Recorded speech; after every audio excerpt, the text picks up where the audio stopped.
Buenas tardes a todas y a todos. Primero agradecer a Casa América que nos brinde la posibilidad de hacer esta mesa redonda aquí en este espacio tan recogidito, tan barroco, tan dorado. Y después quería dar las gracias a mis dos acompañantes, a Ernesto Ekaizer y a Jesús Marchamalo, por acompañarnos esta tarde en la charla. Como editor de algunos de los libros de Rodolfo Walsh, he de decir que para mí es un placer haber trabajado con unos textos tan interesantes. Pero me quería remontar a 2006, cuando por cuestiones del azar yo marché a América, fui a Bolivia, y entonces déjenme que les cuente primero una pequeña anécdota. Entonces fui a vivir a Bolivia un año, y entonces cuando se hace un viaje al otro lado del Atlántico, pues uno no lleva muchos libros. Yo solo llevaba un libro, y no era de Rodolfo Walsh. Y entonces era para el viaje, y cuando llegué a Bolivia pues dije, ya compraré allí todos los que tenga que comprar y leer. Pero da la casualidad de que cuando llegué a Bolivia me encontré en el páramo más absoluto de libros. No había libros en ningún sitio, eran todos muy piratas, estaban muy mal. Pero como una semana después de ese viaje a Bolivia, yo visitaba por primera vez Buenos Aires, y eso sí que es el centro del libro. Y entonces compré una maleta y llené esa maleta de libros, pero antes pedí recomendaciones a mis amigos porteños que podía leer de la literatura argentina. Y no lo dudaron. A todos y cada uno de los argentinos porteños que yo pregunté, todos me recomendaban a Rodolfo Walsh. Y créanme que yo no conocía a Rodolfo Walsh absolutamente de nada, no había oído hablar de Rodolfo Walsh. En aquella maleta que yo viajé con la que viajé a Bolivia, llena de libros, pues estaba Operación Masacre, estaba ¿Quién mató a Rosendo?, estaba el caso Satanowski, estaba Variaciones en rojo, y algunos cuantos libros más de la literatura argentina. Y aquel año que yo estuve en Bolivia decidí leer todos esos libros, y me sorprendí muchísimo de encontrar a un escritor del que yo nunca había oído hablar, que era Rodolfo Walsh, de un periodista comprometido, de un periodista político, de un periodista pero que dominaba la lengua como si fuera un escritor de ficción, porque de hecho también era un escritor de ficción. ¿Quién iba a decirme que 5 años después iba a estar aquí en Casa América presentando, y con otros compañeros, la obra de Walsh, la obra periodística de Walsh, ese violento oficio de escribir periodismo? Para mí ha sido un lujo trabajar con estos textos, trabajar con Operación Masacre, con ¿Quién mató a Rosendo?, y el último que acaba de aparecer en las librerías, que es El violento oficio de escribir. Y digo que es un placer porque se junta en Walsh dos facetas que a mí me interesan mucho, no solamente como editor, sino que yo creo que también como lector. Se junta la faceta del buen escritor, de la buena literatura, se junta con la vida literaria. Y yo creo que eso nos atrapa a muchos que estamos picados por la lectura, que no solamente queremos disfrutar con las obras, sean de ficción o de no ficción, sino que queremos también disfrutar enterándonos de más cosas del autor, de la autora. Y en este caso, pues Rodolfo Walsh tiene todos los ingredientes para que la vida literaria te interese. Un personaje que no solamente es un periodista, un escritor, sino que su compromiso político le lleva a estar en la clandestinidad, le lleva a estar en Montoneros, le lleva al final a desaparecer su cuerpo, como muchos desaparecidos en la dictadura argentina. Y en el último libro que hemos publicado de Rodolfo Walsh, El violento oficio de escribir, es curioso porque el primero de los artículos que aparece habla de Ambrose Bierce. Ambrose Bierce, el gringo viejo desaparecido, y qué curioso que después él desaparece también. Bueno, habla de Ambrose Bierce y de un cuento suyo maravilloso del filósofo en fin, léanlo. Es un gusto poder hablar esta tarde, Rodolfo Walsh, de periodismo, de literatura, pero es un gusto hacerlo con dos personas como Jesús Marchamalo y como Ernesto Ekaizer. Si me permites, Ernesto, presento primero a Jesús, que es el primero en hablar. Pues Jesús Marchamalo es también escritor y también periodista, o sea que puede dar una mirada muy interesante sobre Walsh, sobre los libros de Walsh, sobre la vida literaria de Walsh. Jesús Marchamalo es un periodista cultural que ha hecho televisión y últimamente, bueno, pues quienes le hemos seguido a Jesús Marchamalo hemos leído en el suplemento cultural de ABC, haciendo las bibliotecas de los escritores, esos textos maravillosos que no sé si van a salir publicados o no, ya nos contarás, y leyendo también esos 39 escritores y medio o 40 escritores y 39 escritores y medio, donde hace con esa selección de escritores que supongo que son su corpus literario o parte de su corpus literario, hace unas biografías pero de una manera muy sibilina. No nos cuenta dónde nació, dónde murió, sino que lo hace centrándose en 2, 3, 4 detalles que nos hacen atrapar, que nos atrapan, no solamente desde el punto de vista literario, sino que nos atrapan el querer saber más cosas de esos escritores. Y tiene un libro maravilloso que les recomiendo, que es Las bibliotecas perdidas, publicado por Renacimiento, en el que, como buen periodista de investigación, en este caso cultural, rastrea por las bibliotecas perdidas, muchas de esas bibliotecas perdidas en la Guerra Civil, que ocurrió con la biblioteca de Ramón Gómez de la Serna, que ocurrió con la biblioteca de Vicente Aleixandre, porque en los libros de ocasión, los libros de viejo, aparecen algunos libros firmados de escritores que lo tenían en su biblioteca, por qué han aparecido allí, etcétera, etcétera. Y entonces a quienes nos interesan esa investigación cultural, pues es maravilloso. Y yo creo que esta tarde Jesús Marchamalo, conociéndolo, pues nos va a dar ese perfil, nos va a mostrar ese perfil del Walsh personaje, del Walsh periodista, del Walsh escritor, pero con esos tintes de la vida literaria. Y a mi derecha tengo a Ernesto Ekaizer, que tampoco requiere de mucha más presentación. Ernesto Ekaizer es uno de los popes del periodismo y del análisis político de este país.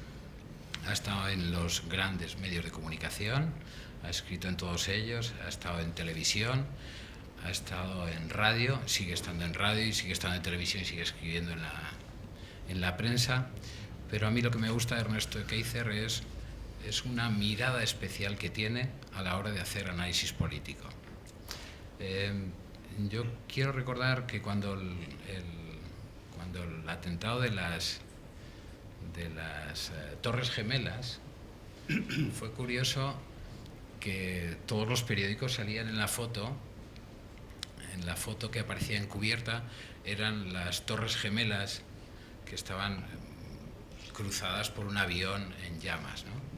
Salvo un periódico, no recuerdo cuál es, sí conservo la foto que no mostraba eso, sino que mostraba las caras de quienes estaban mirando las Torres Gemelas. Cuando leo los artículos de Ernesto Ekaizer, siempre pienso en esa foto, porque yo no quiero que me cuenten solamente lo que yo ya estoy viendo, sino que me cuenten lo que están viendo otros. Y Ernesto Ekaizer tiene esa mirada, una mirada sibilina, una mirada muy aguda para ver desde fuera lo que está sucediendo, y me encanta. Entonces, esa es una de las labores del periodista. Y entonces, como este tándem hay que cerrarlo, pues yo creo que Ernesto Ekaizer, para hacernos un análisis del Walsh político, del Walsh comprometido, del Walsh periodista, es fantástico. Y sin más, yo ya no me alargo más. Jesús, empieza cuando quieras y muchas gracias. Buenas tardes a todos. Muchas gracias por venir a pesar del calor y del tamaño del polen, que parece un polen que podía uno adoptar, del tamaño singular y desproporcionado que tiene este año. Buenas tardes, gracias a Casa de América, gracias también a la editorial 451 por invitarnos a esta presentación. Gracias, Samuel, por los adjetivos, espero que merecidos. Ha habido 3 escritores en estos últimos años que han conseguido fascinarme de alguna manera, y todos ellos tienen un apellido singular.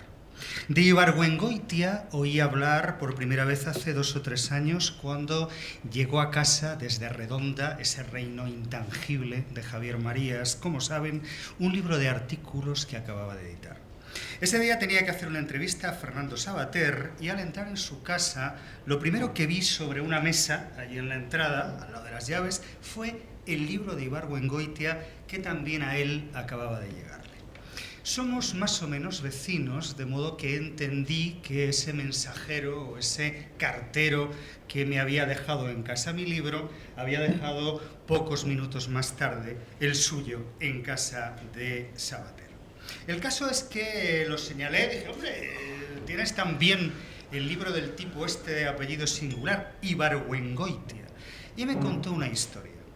Me contó que Jorge Ibargüengoitia había muerto, como se sabe, en Mejorada del Campo, en Madrid, en un terrible accidente de un Boeing 747 de Avianca que lo llevaba de París a Bogotá. Cuando el avión se estrelló en las maniobras de aproximación a la pista de Barajas, estaba esperando para coger ese avión Fernando Savater, que también iba al mismo congreso de escritores en Bogotá al que iba Ibargüengoitia. Naturalmente no subió al avión nunca, pero se dio la amarga coincidencia, ese azar a veces trágicos, de que en el vuelo de Avianca viajaba una conocidísima pianista catalana, se llamaba Rosa Savater, y durante horas, hasta que se aclaró el malentendido, en las listas de muertos ofrecidos por la compañía y por los medios de comunicación, figuró al lado de Ibargüengoitia Fernando Savater.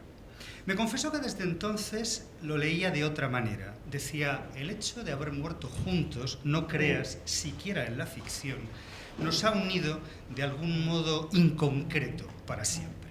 Desde entonces yo también he leído a Ibargüengoitia de manera enfermicia, Las muertas, 2 crímenes, Revolución en el jardín, y siempre que lo leo me viene a la cabeza inevitablemente esa historia de la muerte ficticia, pero muerte también de Savater.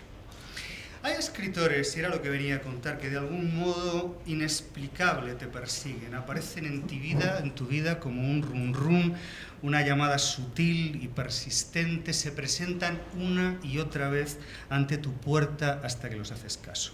Me ocurrió con el segundo de estos escritores de apellido singular, Ramón Ribeiro, con Y. Hubo una temporada en la que hablaba de Cortázar y me citaban a Ribeiro, elogiaba a Juan Rulfo y me hablaban de Ribeiro, citaba a Felisberto y me hablaban de Ribeiro, contaba en público la historia de Ibargüengoitia y Savater y me decían que no dejara de leer a Ribeiro. Cuéntale él que siempre escribía con un cigarro colgado de los labios y que cuando de noche terminaba de trabajar tenía que dar la vuelta a la máquina de escribir y sacudirla para que de ella cayera toda la ceniza que había ido acumulando a lo largo del día. De él leí Soy así de compulsivo, cuando me pongo con los escritores, Solo para fumadores, Cuentos escogidos y Crónica de San Gabriel. Y así llegamos al tercero de estos escritores, Rodolfo Walsh, otra de esas presencias tenaces, persistentes, infatigables en mi vida. Encontré el año pasado en la Feria del Libro Usado y de Ocasión, aquí de Recoletos, un libro suyo. Después volví a encontrármelo en un artículo de Piglia donde lo citaba. Hace un par de semanas vi cómo hablaban de nuevo de él en la necrológica de Jorge Timosi, el inspirador del personaje de Felipe de Mafalda, ese niño con dientes y flequillo. Era un periodista que ha muerto recientemente hace un par de semanas en La Habana, y en ese artículo, en esa necrológica, volvían de nuevo a hablar de Walsh. Así que cuando hace un par de semanas me llamó Samuel, aquí presente, para proponerme participar en la presentación de este libro, entendí que de ninguna manera podía negarme porque eran demasiados signos ya los que me obligaban a enfrentarme a Walls y a hablar de él. ¿Quién fue Rodolfo Walls? Lo primero que leí sobre Rodolfo Walls es que había muerto en un enfrentamiento con los militares argentinos. Era marzo de 1977, ese tiempo de sombras, y hacía un año que Videla, charreteras, gorra de plato, guantes, se había encaramado al poder como quien sube a un tanque y había llenado todas las calles del país de alambradas y todos los cuarteles de torturadores. Walls, en todas las biografías, citan que era periodista, era escritor, se había encuadrado en la organización armada Montoneros en 1973, utilizaba el nombre en clave de Esteban y se encargaba, al parecer, de labores de inteligencia. Trabajaba también en una agencia clandestina que intentaba burlar la censura impuesta por la Junta Militar e informar de lo que estaba ocurriendo en el país. La mañana en que murió se había disfrazado de jubilado para pasar desapercibido, llevaba un sombrero de paja y una pistola de pequeño calibre en el cinturón. Eran cerca de las 2 de la tarde y acababa de echar al correo, dirigidas a diversos diarios y revistas, una serie de cartas que contenían un texto suyo que se haría famoso con el tiempo. Carta abierta de un escritor a la Junta Militar, del que García Márquez dijo que quedará siempre como una obra maestra del periodismo contemporáneo. Se trata de una denuncia minuciosa, fundamentada, lúcida de los asesinatos, la corrupción, los atentados sangrientos contra los derechos humanos, que terminaba proféticamente diciendo: estas son las reflexiones que en el primer aniversario de su infausto gobierno he querido hacer llegar a los miembros de esta Junta, sin esperanza de ser escuchado, con la certeza de ser perseguido, pero fiel al compromiso que asumí hace mucho tiempo de dar testimonio en los momentos difíciles. Minutos después de echar esas cartas al correo, lo tendieron una emboscada. Acudía a una cita clandestina y en el lugar del contacto se presentaron más de una decena de agentes de los tristemente conocidos grupos de tareas vestidos de paisano y armados con metralletas. Walls llevaba, como en las novelas, un maletín y esa pistola, una Walter PPK del calibre 22 en el cinturón, seguramente más para intimidar que para representar una verdadera amenaza. Hay quien dice que intentó defenderse y que sacó el arma y disparó. Hay quien dice que únicamente intentó huir, escondiéndose, confundiéndose entre la gente. No se sabe. En todo caso, no sirvió para nada. Fue alcanzado por una ráfaga de metralleta que le impactó en diagonal en el pecho y fue trasladado moribundo o muerto a aquel tétrico chupadero en el que se había convertido la escuela de mecánica de la Armada. Leí a una periodista argentina contar que una frase había cambiado la vida de Walls.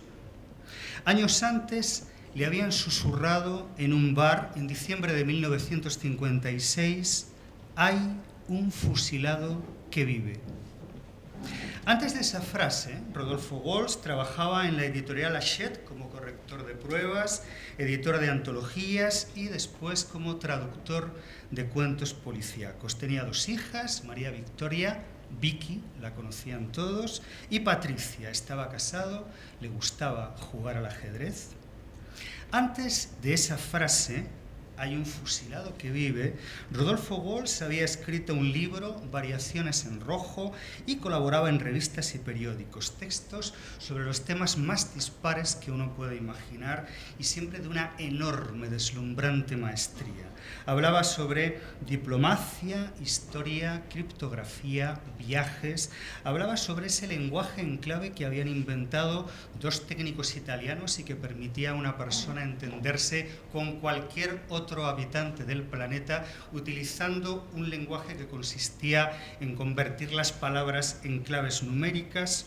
Hablaba del último servicio secreto de Perón, pero les contaba que en diciembre del 56 un amigo en un bar le mencionó esa frase que después se convertiría en uno de sus libros más conocidos, Operación Masacre, un episodio de represión tras una sublevación contra el gobierno del general Aramburu en el que 5 personas fueron asesinadas y que cambió absolutamente la vida de Walsh. Una docena de amigos se habían reunido en casa de uno de ellos para escuchar por la radio un combate de boxeo. Todos los asistentes a esa reunión son detenidos, son torturados y son fusilados sumariamente pocas horas o días más tarde.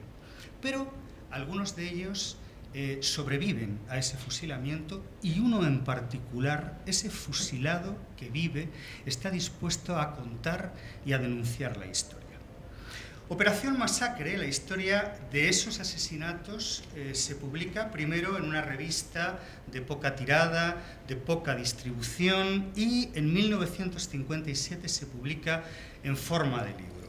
Es una investigación periodística de aquellos sucesos en los que mueren 5 inocentes disparados por la espalda en una zona deshabitada a la que los habían conducido los militares y que Walsh investigó durante meses haciendo entrevistas, preguntando, viendo documentos y que después narró con técnicas de relato de ficción. Cuando casi 10 años más tarde, Truman Capote escribió y publicó A Sangre Fría, la historia de ese asesinato y la ejecución en la horca de los asesinos, en la Argentina, y dijeron que había inventado el nuevo periodismo, esa nueva manera de contar hechos reales a través de la ficción. Cuando con Capote pasó eso en Argentina, todos miraron a Walsh, que ya antes, casi 10 años antes, había publicado este libro del que les estoy hablando, que inauguraba desde luego esto que se conoce como nuevo periodismo. Nadie sabe qué ocurrió exactamente con aquel joven de rostro agradable, pelo ralo, negro, por cierto, como la tinta de calamar, y gafas de pasta, pero a partir de ese momento decidió poner el periodismo al servicio de la militancia política. La metamorfosis de alguna manera se había producido. En Cuba, aquella Cuba de la Revolución del año 59, las barbas y los uniformes verde oliva, fundó Prensa Latina con la idea de dar una imagen diferente de lo que estaba ocurriendo en aquella parte del continente.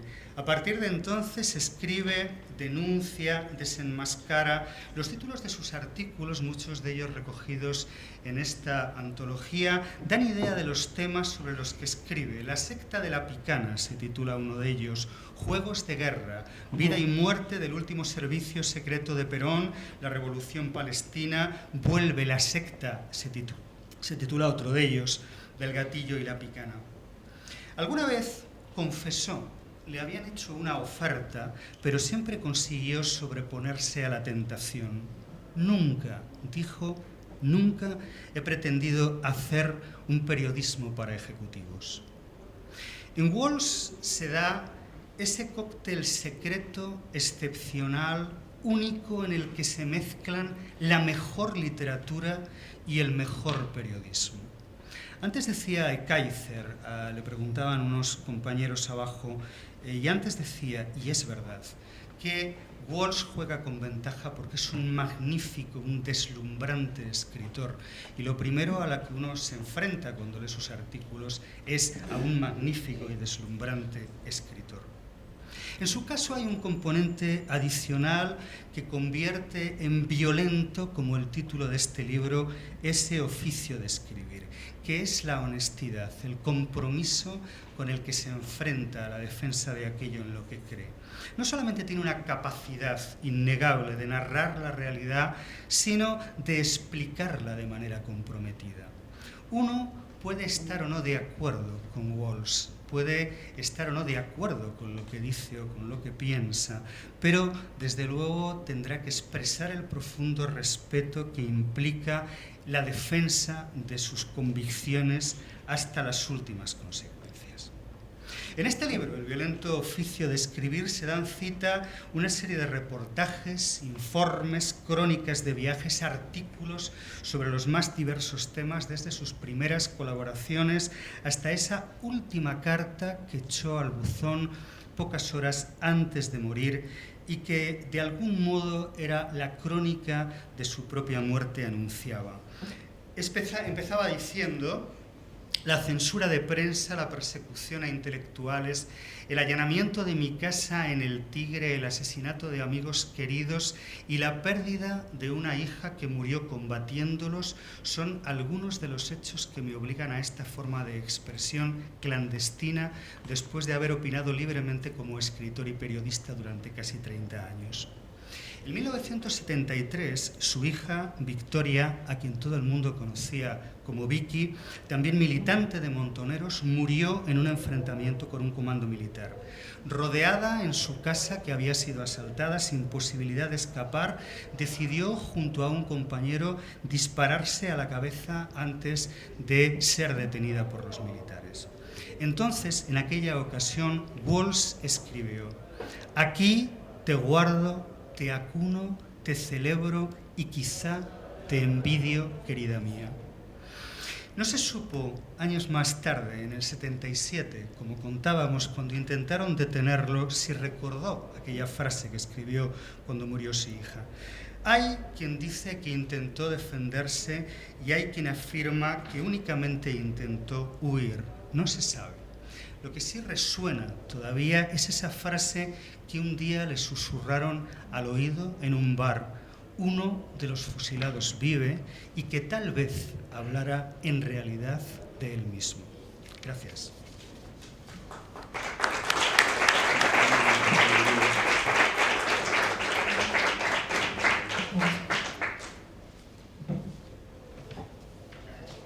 Ernesto, cuando quiera.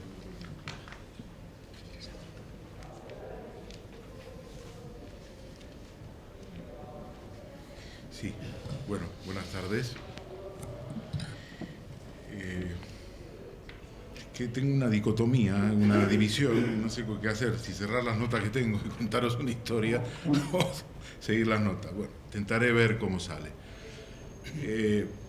Yo llegué a Madrid el 21 de diciembre de 1977 y al día siguiente, pues tenía que ver una persona del diario El País, un periódico donde años después pasaría a trabajar más de 20 años, y pues era por la noche, y entonces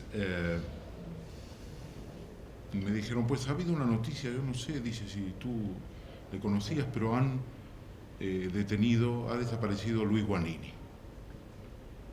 Y entonces digo: sí, claro, es que Luis Guanini era muy amigo mío.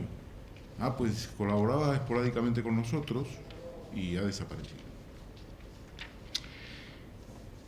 Luis Guanini era un colaborador, junto con otros militantes del grupo armado peronista Montoneros, de Rodolfo Walsh, y era un periodista, un político muy conocido en Argentina, muy conocido, probablemente uno de los más conocidos, y su desaparición fue, digamos, un golpe muy importante para todo el intento de denunciar los hechos ante los corresponsales extranjeros. El gran fuerte de Luis era que tenía unas grandes relaciones con los corresponsales extranjeros en Buenos Aires después de muchos años, y era una cosa muy importante que se conociera fuera de Argentina lo que ocurría. Esto era en diciembre del 77. Y era prácticamente 6 meses después del asesinato de Rodolfo Walsh. En realidad sí se sabe, en estos momentos en Argentina se está sustanciando el juicio contra Rodolfo Walsh, fijaos el tiempo que ha pasado. Prácticamente la instrucción de la causa de la Escuela Mecánica de la Armada estaba lista en el año 87. El gobierno democrático de entonces, con las leyes de obediencia debida y olvido y tal, pues paralizó esa instrucción que ya estaba más o menos hecha, y luego pues hasta el año 2009 no empezó. Desde el año 87 al 2009 fue paralizada la causa. Esa causa es una macro causa en la cual están implicados todos los casos, que son más de 5.000 que pasaron por la Escuela Mecánica de la Armada, y entre ellos está el del Rodolfo Walsh. Y no solo de Rodolfo Walsh, en lo que tiene que ver con nuestra historia, sino con uno de los personajes también de Rodolfo Walsh, que es Raimundo Villaflor. Raimundo Villaflor era un obrero, un trabajador, que participó en los hechos que luego darían lugar al libro de Rodolfo Walsh que se llamó ¿Quién mató a Rosendo?, que es la crónica de un asesinato en una cafetería de la provincia de Buenos Aires, en un suburbio obrero, una gran tradición de la industria metalúrgica argentina, y que se desarrolla una noche entre un grupo de sindicalistas, de dirigentes sindicales burócratas que dominan el sindicato, y unos trabajadores que van allí a comerse una pizza un sábado por la noche, y se produce un tiroteo. El tiroteo da lugar a 3 muertos, y esa es la razón por la cual tuvo mucha repercusión en la prensa argentina, en la página de sucesos policiales. Nunca se trató como un caso político, cuando era en esencia un caso político. Uno de los personajes que no muere en el suceso es Raimundo Villaflor, que junto con su hermano Rolando están allí y logran escapar. Pues la historia quiere que 2 años después de la muerte, del asesinato de Rodolfo Walsh, Raimundo Villaflor, que es parte de un grupo también de resistencia a la dictadura militar de Videla, sea detenido y sea trasladado a la Escuela de Mecánica de la Armada. Y allí es torturado y muere en la tortura, 2 años después de Walsh. Él es el capítulo 1 del libro, si mal no recuerdo, ¿Quién mató a Rosendo? Señalo esto porque es circular esa historia, como es también circular otro hecho que siempre me ha impactado a mí, y es el hecho de que 2 de las personas, de los asesinos, del grupo de asesinos de Rodolfo Walsh, que se han sentado en el banquillo durante todo este tiempo, y hasta la semana pasada, cuando se dio el alegato de la abogada que representa a la familia Walsh, Miriam Bregman, 2 de ellos han sido extraditados a la Argentina como resultado de la acción, del ejercicio de la jurisdicción universal en España. Uno de ellos es muy famoso, Miguel Ángel Cavallo, que es detenido por una intervención de la justicia española y luego es extraditado a Argentina, y otro es Juan Carlos Fotea, otro policía adscrito al grupo, al comando que acaba con la vida de Walsh. Es interesante este juego, ¿no? Esta mezcla azarosa de las cosas, ¿no? Una jurisdicción que, como sabéis, se ha sido muy recortada en los últimos años, ha sido un gran debate en la justicia española, y finalmente se ha recortado esa aplicación, pero que ha tenido elementos tan positivos como la extradición de 2 de los personajes que intervinieron en la operación de la ESMA, no solamente en el asesinato de Walsh, sino de muchas otras personas. Yo conocí a Walsh, yo era muy joven entonces, estoy hablando de los años 70, trabajaba yo en una publicación semanal en Argentina que se llamaba Panorama, una revista política, de economía y de cultura, un semanario de mucha difusión y mucha influencia política. Y entonces Walsh tenía generalmente una aproximación con los medios de comunicación muy a cierta distancia, es decir, se presentaba en la redacción probablemente una vez a la semana, el jefe, en este caso de Internacional, le comentaba el trabajo y se lo llevaba. A veces incluso no venía él, venía su mujer, que se llamaba Lilia Ferreira y que vive y que protagonizó todos los hechos que condujeron a su asesinato. Pues recogía el tema que se le encomendaba y luego lo enviaba. Hacía muy poca vida de redacción, hacía más bien un trabajo de colaborador y hacía grandes reportajes. Uno de sus grandes reportajes, que para mí es una de las piezas literarias más importantes del libro que estamos presentando, es el de La Isla de los Resucitados, donde habla de un leprosario en Argentina. Allí está concentrada todo lo que es el background literario de Walsh. Porque en realidad Walsh era un escritor antes de ser periodista. Y es muy difícil saber si realmente fue un periodista, porque él nunca se consideró periodista en primer lugar, y abjuró de su condición de escritor al dar el paso de entrar en una organización guerrillera y prácticamente pasar a la clandestinidad. En una de las, para ver uno de los temas que le torturan, en una entrevista muy famosa de enero del 73, nada menos que con Ricardo Piglia, el escritor argentino, que hoy ya es muy conocido en España. Ricardo Piglia siempre tenía un especial cariño por Walsh y le preocupaba que Walsh dejara la literatura. Bueno, pues él hace, en esa entrevista, es una larga entrevista, pues él hace una verdadera diatriba contra la novela y contra la ficción, y él dice así, lo leo porque me parece muy representativo de lo que le pasaba a él en el 73, que es el prólogo de su ruptura con la literatura y de su paso a la clandestinidad. Dice, hay un dilema, de todos modos no es tarea para un solo tipo, es una tarea para muchos tipos, para una generación o para media generación volver a convertir la novela en un vehículo subversivo, si es que alguna vez lo fue. Desde los comienzos de la burguesía, la literatura de ficción desempeñó un importante papel subversivo que hoy no lo está desempeñando. Pero tienen que existir muchas maneras de que vuelva a desempeñarlo y encontrarlas. Entonces, en ese caso, habrá una justificación para el novelista en la medida en que se demuestre que sus libros mueven, subvierten. Por otro lado, mientras uno está fuera de todo contacto con la acción política, ya sea directa o por el medio que te rodea, uno está alienado en el concepto burgués de la literatura. Sos un inocente en realidad. Vos estás en realidad compitiendo con estos tipitos a ver quién hace mejor el dibujito, cuando en realidad te importa un carajo. Porque vas a estar compitiendo con estos tipos hasta que te das cuenta de que tenés un arma, la máquina de escribir. Según cómo la manejás, es un abanico o es una pistola, y podés utilizar la máquina de escribir para producir resultados tangibles, y no me refiero a los resultados espectaculares. Escuchad bien esto, ¿no? Y no me refiero a los resultados espectaculares, como es el caso de Rosendo, porque es una cosa muy rara que nadie se la puede proponer como meta. Ni yo me la propuse.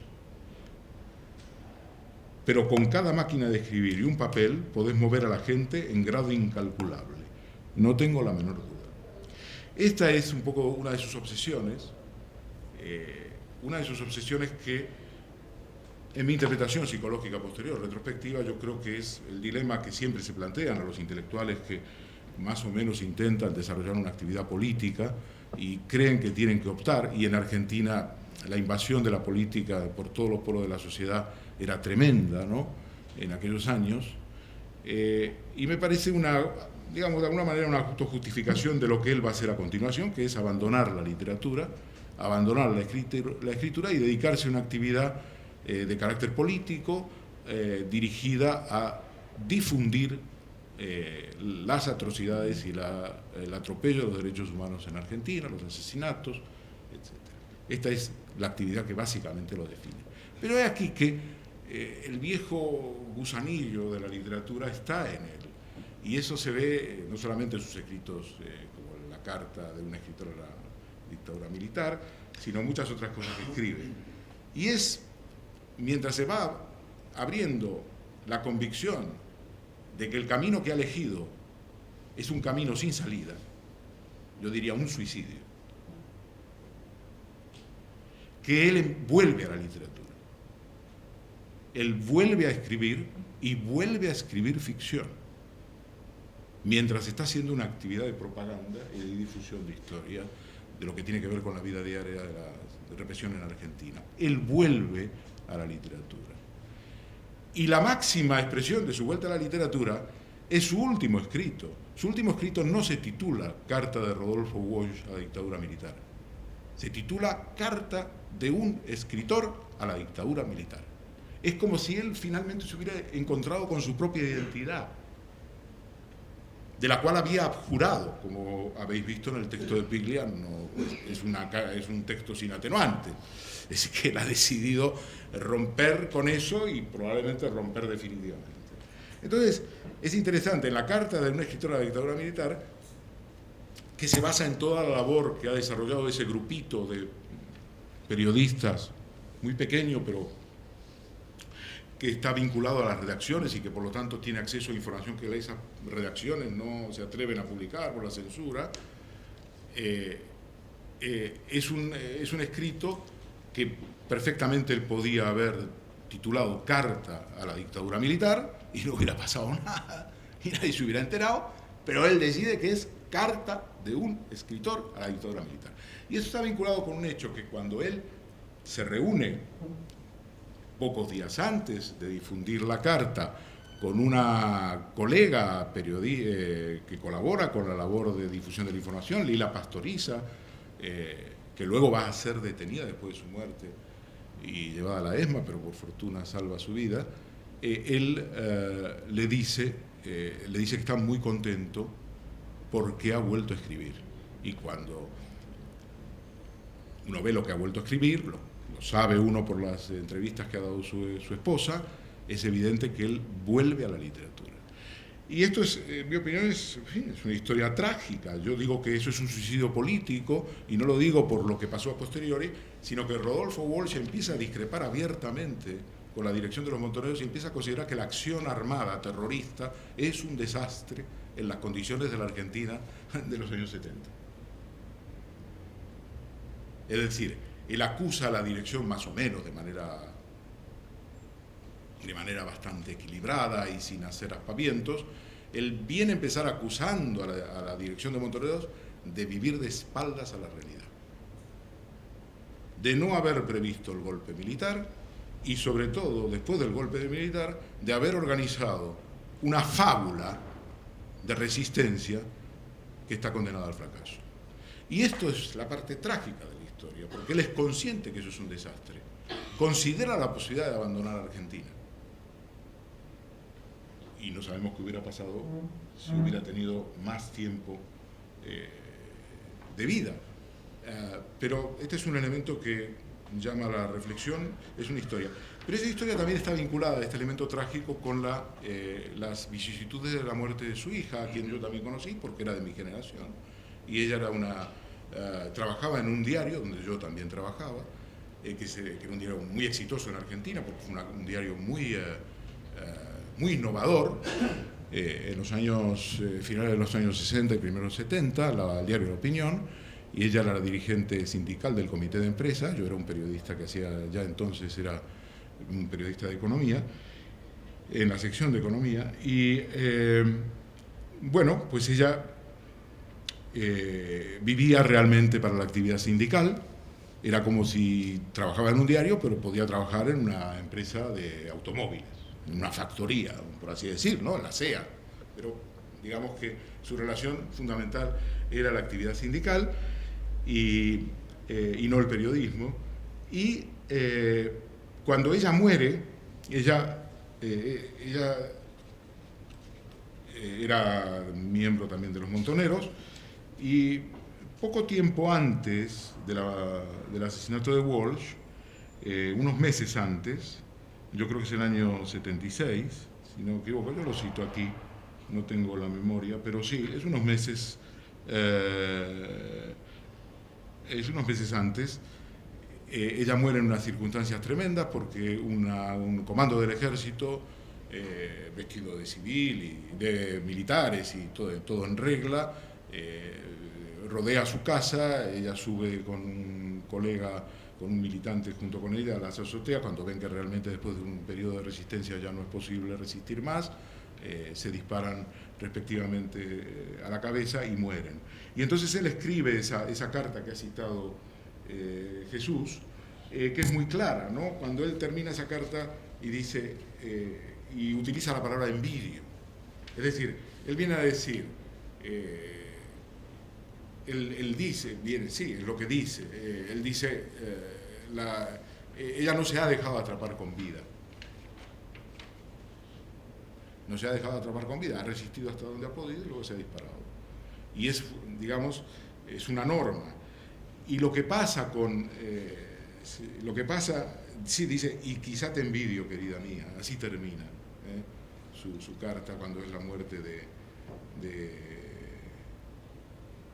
Vicky, de María Victoria Walsh.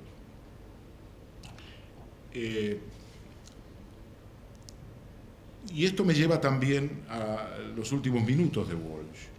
Se ha podido establecer, y es bastante, ya es un terreno común, y se asume que en efecto, cuando él advierte, cuando el grupo de militares y policías asignado a la tarea de capturarlo con vida, en principio con vida, era fundamental para ellos, él se da cuenta de lo que está ocurriendo y entonces él amaga, se coloca detrás de un árbol y llega a disparar su arma, era una de calibre 22, y ahí lo que está pasando es un poco la reproducción de la historia de Vicky. Él no puede tolerar la idea de ser capturado con vida, y por eso va armado. No va, evidentemente, a provocar ninguna situación en el comando que lo va a capturar, pero lo que está determinado es a resistir, porque no puede ser capturado con vida. La otra alternativa que todos los militantes montoneros tenían era la de tomar una pastilla de cianuro cuando advertían la posibilidad de que les capturaran. En Walsh creo que la elección es clara. A la pastilla de cianuro lo que elige es el enfrentamiento con el grupo. Y esta también es un elemento trágico de la historia, porque es como si él hubiera anunciado lo que iba a hacer con unos meses de anticipación, cuando escribe la carta, explicando a sus amigos, porque es una carta que circula de manera reservada, lo que le ha pasado a su hija y qué es lo que piensa él de lo que ha pasado a su hija. Bueno, todas estas historias son tremendas, son historias que retratan realmente a Walsh como un personaje múltiple, muy multifacético, donde se unen el aventurero, el militante, el escritor. Todas estas facetas se mezclan. Él trata permanentemente de poner una muralla china detrás unas de otras. Y a mí lo que me interesa desde el punto de vista literario es que, digamos, esta abjuración que él hace de la literatura es una abjuración casi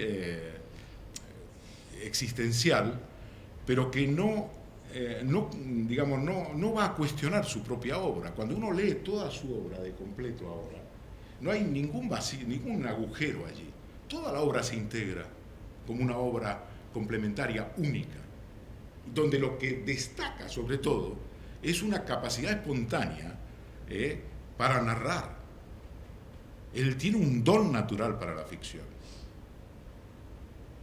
Y esto es, digamos, lo que le permite ser un periodista ejemplar. Pero es un periodista ejemplar porque en realidad, como dice Truman Capote, para ser un reportero creativo, tienes que ser un gran escritor de ficción. Y es que él lo era. Entonces, él no quiere crear ningún género. Toda esta comparación con Capote, todo esto, es una creación nuestra. Es todo un invento nuestro del periodismo, nuevo periodismo. Si es que él no quería saber nada con el periodismo, no solo no quería saber, sino que además colgó los guantes, colgó la máquina de escribir y se dedicó a hacer operaciones de propaganda. No siquiera podemos decir, o por lo menos yo no lo puedo decir, lo desconozco, que él estuviera en un comando militar. Yo lo desconozco, pero bueno, puede ser. Pero en cualquier caso, lo que está claro es que en los últimos meses de su vida, su labor era una labor de coordinar a gente para que difundiera información. Creó una agencia informativa que se llamaba ANCLA, Agencia Clandestina de Noticias, una cosa que se llamaba, otra organización de institución, eran instituciones muy precarias, que se llamaba Cadena Informativa. Todo eso apuntaba simplemente a que se difundiera en el país y fuera del país la represión en Argentina. Era un objetivo muy limitado, y que evidentemente estaba muy por debajo de sus posibilidades potenciales, ¿no? Como gran escritor, una labor casi burocrática, por así decirlo. Entonces, eso es el elemento donde él trata permanentemente de abjurar. Sin embargo, cuando uno lee su obra completa, se da cuenta de que está completamente integrada y que luego pues hay un elemento que es un género que yo creo que Ricardo Piglia, aunque no se refiere a él, nos da una clave, que yo la he puesto en el prólogo. No tiene que ver con él, pero sí a mí me parece muy interesante porque me parece que define lo que hacía él, ¿no? Dice, en su libro Formas breves ha dejado Piglia escrito lo siguiente: otra forma sobre la cual pensar las relaciones del psicoanálisis y la literatura es el género policial. Es el gran género moderno, inventado por Poe en 1843, inundó el mundo contemporáneo. Hoy miramos al mundo sobre la base de ese género. Hoy vemos la realidad bajo la forma del crimen, como decía Bertolt Brecht. La relación entre la ley y la verdad es constitutiva del género, que es un género muy popular, como lo era la tragedia.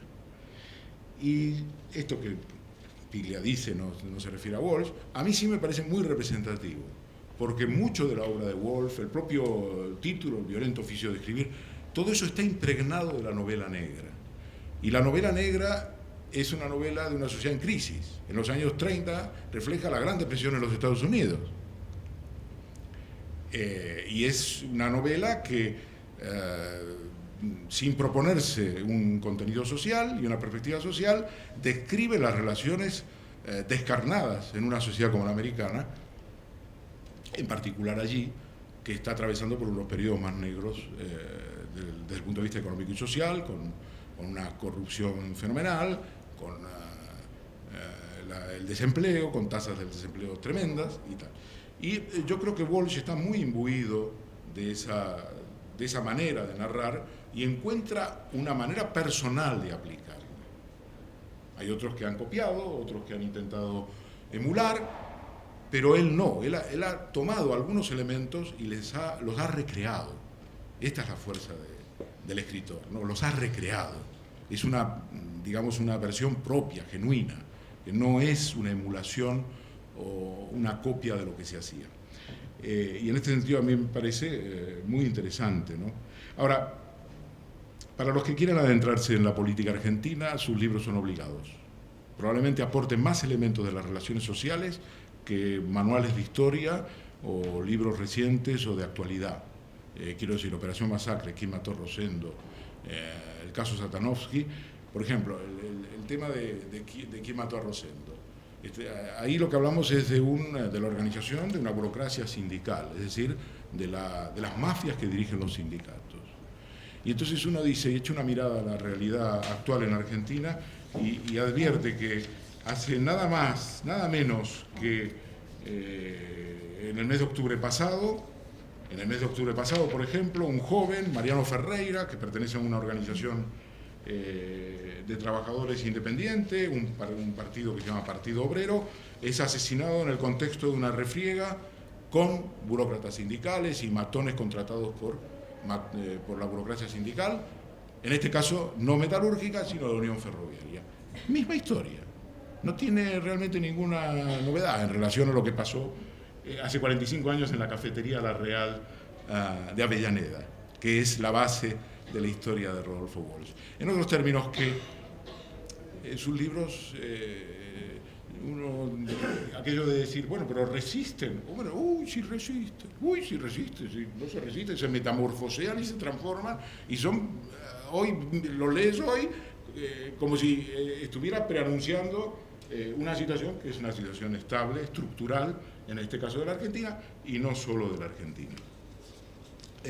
Entonces, y bueno, por último quería deciros que, bueno, que el caso finalmente, yo creo que se clausura en las próximas semanas.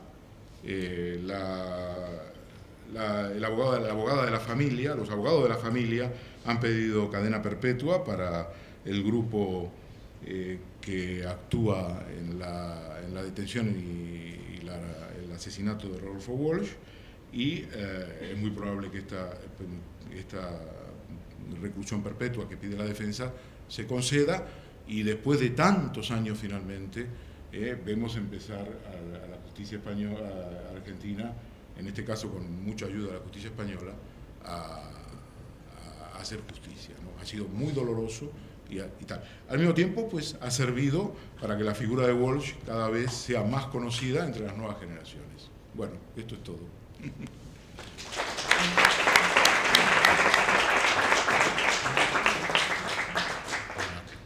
No sé si alguien quiere hacer alguna pregunta y abrimos un breve coloquio. En cualquier caso, mientras aparece la primera mano alzada, yo sí que quería hacer una pregunta. El título de esta mesa redonda era El violento oficio de escribir periodismo. ¿Qué ha quedado de estas figuras? ¿Dónde están? ¿Realmente es un violento oficio el de periodista o eso se perdió en el camino? ¿Ya no quedan periodistas de ese talante, de esa raza, vamos a llamarlo así? ¿Hay alguno aquí en estos momentos? Bueno, no, yo creo que, a ver, si te refieres al periodismo, bueno, pues la gente que está cubriendo los conflictos, lo hemos visto hace nada, 5 periodistas del New York Times 5 fotógrafos y redactores han sido detenidos en Libia durante varios días, luego fueron liberados. En nuestro propio tenemos un fotógrafo, Manu Bravo, que ha sido liberado en los últimos días, de modo que desde ese punto de vista eso sigue estando ahí, ¿no? Eso no ha variado. Yo creo que lo del violento oficio de escribir es en fin, hay que tomarlo también él era un escritor, quiero decir que, insisto, era un escritor, mucho más que un periodista. Rodolfo era un escritor. Es que la diferencia entre un escritor y un periodista solo la podemos conocer los que sabemos, los que intentamos hacer ambas cosas, ¿no? Pero tienes que tomarlo en ese sentido. Ahora, es indudable que en algunos países más que en otros el desarrollo de la escritura pues tiene un coste diferente, ¿no? Es muy desigual, ¿no? Pero no me refiero solo a Argentina, me refiero a todo el mundo, ¿no? Lo que está pasando y lo que sigue pasando pues indica que, bueno, que hay gente que se la juega, ¿no? No tenemos que ser nostálgicos en esto, ¿no? Sí, yo estoy que me mirabas, Samuel. Yo la verdad que no he ejercido ninguna actividad de riesgo periodístico. Yo creo que en mi vida la cosa más peligrosa que he hecho ha sido una entrevista con el Potro de Vallecas, pero más que nada hace años, porque contestaba con monosílabos. Creo que llevé 75 preguntas y cuando terminé habían pasado 11 minutos y le dije: necesito que me des un rato para que me prepare otras 130 preguntas y a ver si conseguimos llegar a 20. Creo que en el caso de Walsh el título no tiene tanto que ver con el ejercicio estricto del periodismo, sino con el compromiso del que hablábamos. Creo que hemos hablado todos de ese compromiso, ¿no? En el caso de Walsh se difuminan las figuras y es complicado establecer dónde deja de ser periodista, dónde comienza a ser escritor de ficción, dónde está actuando como un militante de una organización clandestina. Y digo que en su caso es violento el oficio de escribir en la medida en que tiene que ver con un compromiso político y con un compromiso ideológico que aplica tajantemente a todo lo que escribe, ¿no?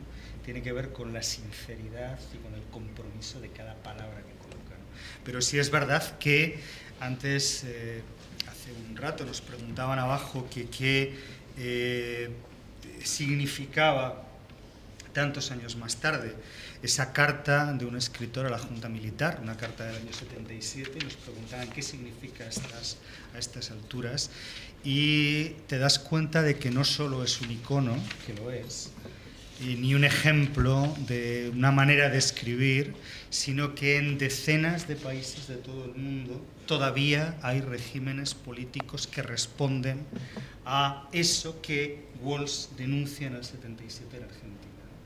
Y hay decenas de países, como contaba Ernesto, donde ejercer el periodismo, contar la verdad o contar lo que está ocurriendo, sigue siendo extremadamente peligroso.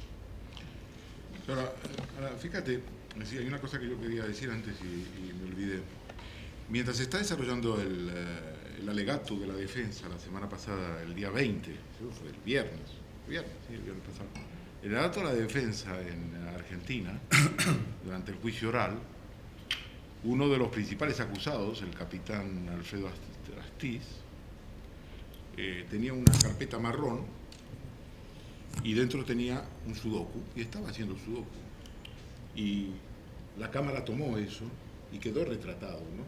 Entonces, claro, tú cuando ves esas cosas, bueno, pues ves imágenes que son tremendas, ¿no? Es decir, este hombre Astiz, pues, todo el mundo sabe más o menos quién es, ¿no? Astiz era el ángel de la muerte. Sí. Entonces, él es uno de ellos, es un grupo de 12, 13 personas. Y entonces te das cuenta realmente de la actualidad, de esa violencia que describe Walsh en Operación Masacre, por ejemplo, que es como muy refleja las tendencias y las pulsiones estructurales de la política argentina. Y eso impacta, ¿no? Impacta mucho. Allí había una pregunta. Quería agregar algo de experiencia personal, porque yo recibí en Argentina, como otros periodistas, la publicación del ANTE. Eran folletos donde había información realmente muy cierta y había exageraciones que era la propaganda. Y nosotros por ahí criticábamos a Walsh, sabíamos de dónde venía, porque la distribución del ANTE era un documento fantástico, porque no se publicaba absolutamente nada, no se sabía nada en Argentina. Era la clandestinidad total. Entonces, Walsh, y donde también participó, según decía Guañil, vieron la necesidad de sacar la publicación y apareció ese acta que, en definitiva, decía verdad, pero también agregaba parte de una fantasía, como por ejemplo la noticia de que en un camión que transportaba carne, enganchado, donde van las reses, iban enganchados cuerpos secuestrados, y cosa que no era cierta, pero que daba una sensación tan atroz que en definitiva no era cierto eso, pero se estaba matando gente. Otra cosa que me gustaría decir es que de lo que nosotros hablábamos con el tema de Rodolfo Walsh, decía de que el escritor Walsh había sido muy influenciado por Roberto Ar. Roberto Ar, un escritor del diario Crítica en el año 35 aproximadamente, notable, había sido destinado a cubrir noticias policiales. El lenguaje del escritor con el lenguaje policial ayudó, según decía, muchísimo al desarrollo del estilo de Rodolfo Walsh. Finalmente, yo creo de que yo recibí la carta de Rodolfo Walsh 48 horas después de ser detenido Rodolfo Walsh, porque atendía en este momento a todos los familiares desaparecidos que iban a ser un organismo de derechos humanos en Argentina. Yo recibo, y sinceramente, la leo y quedé impactado, de tal manera que no podía hablar, porque era la verdad, que nadie decía. Esa expresión de que no se dijo acá, que dice, a mí me persigue, que en el segundo o tercer párrafo, que teniendo bajo mis espaldas a quienes me persiguen y me van a matar, y pese a todo eso, dice toda la verdad, que en aquel momento nosotros que lo leíamos, no podíamos creer que alguien tuviera el valor de hacerlo, porque es el momento en donde todo, no un sector, el pueblo no podía amar. Y él lo hacía de una manera magnífica. Y finalmente, lo que se decía en aquel entonces cuando nos enteramos del apresamiento de Rodolfo Walsh, es que no solamente, como se ha dicho, lo hirieron, sino que su cuerpo fue llevado a la ESMA y arrastrado por el suelo con el visto bueno de la jefatura de la ESMA y bajo la presencia de distintos oficiales que participaban en la represión. Eso, en definitiva, era Rodolfo Walsh era para la dictadura un problema tan grande que le llevó a considerarlo uno de los enemigos fundamentales en este momento. No sé, hay otras cosas que quería recordar esto, sobre todo que para valorar. Yo he dicho lo siguiente en alguna oportunidad, que si Picasso ejemplificó la guerra con el Guernica, Rodolfo Walsh ejemplifica lo que fue la represión con esas carteleras. Muchas gracias. ¿Alguien más? Bueno, pues muchísimas gracias. Reitero mi agradecimiento a Casa América por cedernos este espacio para este acto. Gracias, Jesús. Gracias, Ernesto. Y nos vemos en otra ocasión. Muchísimas gracias.